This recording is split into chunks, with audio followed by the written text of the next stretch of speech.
कहानियों की अगली कड़ी में आज हम सुनेंगे ऐसी वाली बहू की कहानी। रानी की परवरिश उसके माता पिता ने एक परी की तरह की है। धीरे धीरे घर में भी उसे परी कहकर ही बुलाने लगे। परी ने ना तो कभी गरीबी देखी है और ना ही कभी गर्मी। जब उसकी शादी होती है तो उसके माता पिता उसे दहेज में एक एसी देते हैं। परी जब ससुराल चली जाती है तो वो वहाँ उसे कभी बंद ही नहीं करती। एक दिन उसकी सास नयनतारा उसे कहती हैं, बहू, जब से तू इस घर में आई है तब से इस घर का एसी एक मिनट के लिए बंद नहीं हुआ। अरे थोड़ी देर के लिए एसी बंद कर दे बेटा। चलने दीजिए ना माँ जी एसी। मुझे एसी में रहना पसंद है। गर्मी मुझसे बर्दाश्त ही नहीं होती। अरे पर बहू, तेरे रूम के साथ साथ पूरा घर ठंडा हो रखा है। कहाँ ठंडा है माँ जी, सब नॉर्मल तो है। तुझे कुछ बोलने का मतलब कि भैंस के आगे बीन बजाना। तुझे जो करना है कर। तारा परी को एसी बंद करने को कहती हैं, पर परी नहीं मानती हैं। अब इसी तरह कुछ दिन बीत जाते हैं। एक दिन तारा की तबीयत बिगड़ जाती है तो वो अपनी बहू से कहती हैं, बहू, एसी का टेम्परेचर बढ़ा दे या एसी बंद कर दे। मुझे सर्दी हो गई है और बहुत ठंड भी लग रही है। माँ जी, तबीयत आपकी खराब है, मेरी थोड़ी ना। और आपकी वजह से मैं क्यों गर्मी बर्दाश्त करूं? इसलिए अगर आपको ठंड लग रही है तो आप कंबल ओढ़ लीजिए।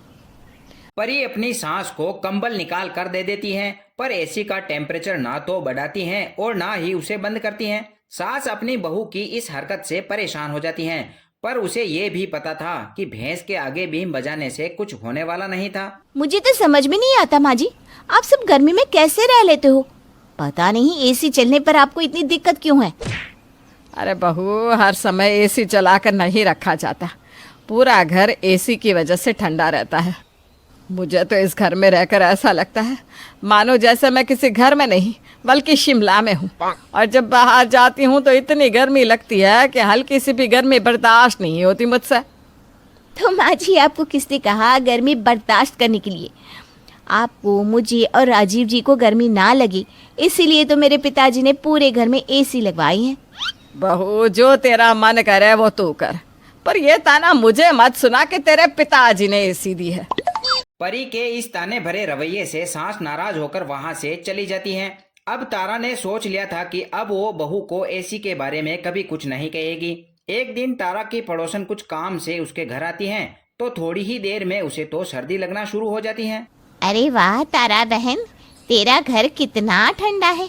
तेरे घर में आकर तो ऐसा लग रहा है कि जैसे मैं किसी बर्फ की वादियों में आ गई हूँ। क्यों आंटी जी, अच्छे लग रहा है ना?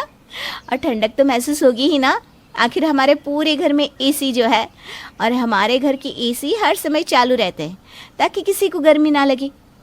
वो तो ठीक है बहू, पर मुझे समझ में नहीं आता तुम सब इतने ठंड में कैसे रह लेते हो। मुझे तो आए तेरे घर में अभी 5 मिनट भी नहीं हुए और देखो मुझे तो ठंड भी लगने लगी। बहन, अगर हमारे घर में किसी को ठंड लगती है तो रजाई ओढ़ लेता है, पर एसी बंद नहीं होती। क्यों बहू, सही कहा ना मैंने? वाह परी बहू, तेरी तो मौज है। तुझे ठंडा ससुराल जो मिल गया। अच्छा चलती हूँ मैं, ज्यादा देर रुक नहीं पाऊंगी। तारा की पड़ोसन ज्यादा देर तक घर में रुक नहीं पाती है। वो बिना काम बताए ही वापस चली जाती हैं और इसी तरह दिन बीतते चले जाते हैं। अब बारी आती है बिजली के बिल की। बिजली का बिल देख कर नयन तारा के तो नयन बाहर आ जाते हैं। 10,000 का बिल? अरे आज तक मेरा बिल कभी 2,000 से ऊपर नहीं गया और इस महीने 10,000। माँ जी, अब घर में एसी भी तो चल रही है ना। एसी बिल खींचता है और 10,000 कोई ज्यादा बिल नहीं है। क्या कहा तूने? 10,000 ज्यादा बिल नहीं है? अरे बहू, तेरे लिए 10,000 बिल भरना मामूली बात है, मेरे लिए नहीं। इसलिए अब से एसी नहीं चलेगी। माँ जी, एसी बंद नहीं होगी, भले ही 1 लाख का बिल क्यों ना आ जाए। अरे बहू, हर समय एसी चालू रखना अच्छी बात नहीं।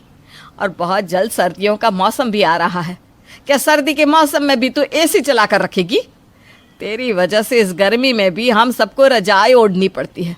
कोई भी घर में आता है तो वो भी ज़्यादा देर रुक नहीं पाता और ठंड के मारे भाग जाता है। अब तो सब मेरे घर को तेरा ठंडा ससुराल कहकर बुलाने लगे हैं। तारा परी को समझाने का एक असफल प्रयास और करती हैं, पर बात तब भी नहीं बनती है। कुछ दिन और बीत जाते हैं और एक दिन घर की लाइट अचानक से चली जाती अरे है। ये लाइट कैसे चली गई? माँ जी, आपने कुछ किया है क्या?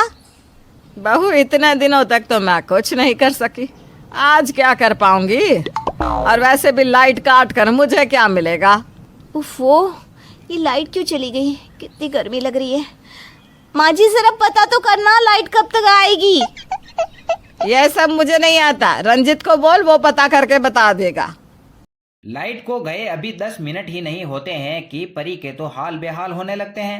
वो अपने पति रंजीत को फोन लगा देती है। रंजीत, मुझे बहुत गर्मी लग रही है। मेरे माता पिता ने बड़े नाजुक से मुझे पाला है।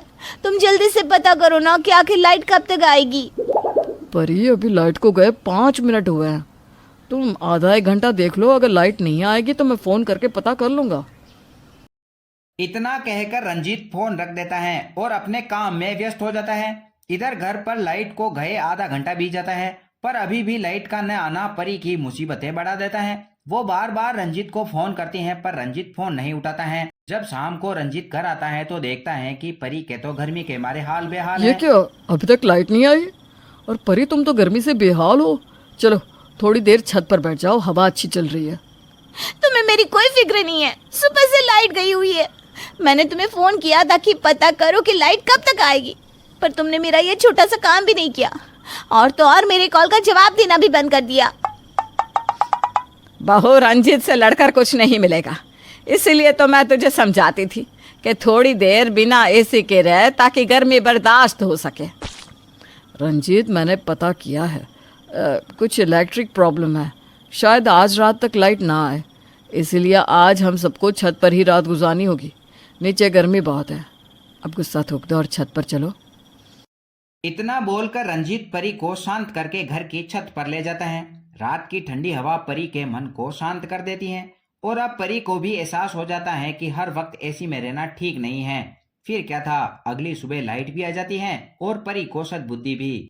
उम्मीद करता हूँ कहानी आपको जरूर पसंद आई होगी। बदले में आप इस वीडियो को लाइक करके चैनल को सब्सक्राइब कर ले। मिलते हैं अगली कहानी में, तब तक के लिए धन्यवाद।